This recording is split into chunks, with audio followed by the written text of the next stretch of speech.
culture as well as an avatar of the virtues of your culture. So, but it's fighting against mere enculturation that's not virtue. That's failure. That's just failure to mature. That was actually one of Nietzsche's questions of conscience. Are you leading or are you just running away?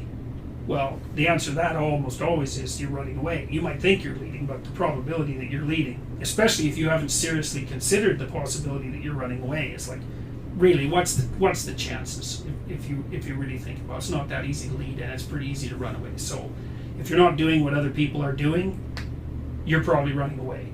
And you might say, well, that's pretty rough. It's like, fair enough, if you've got some absolutely unique destiny that you have to manifest, more power to you.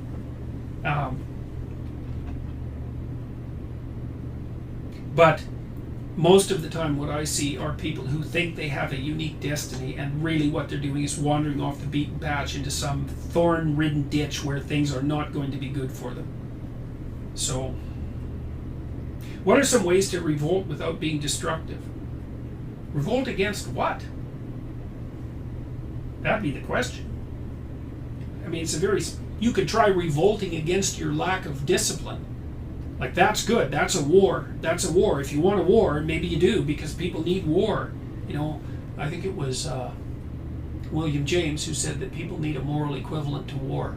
I think that's what Jung was trying to discover, by the way, the moral equivalent to war. And I think he did discover it as well.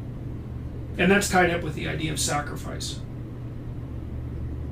If you want to revolt, you should revolt against your own pathology and inadequacy and uselessness and resentment and cruelty and blindness, and you could have a war against that.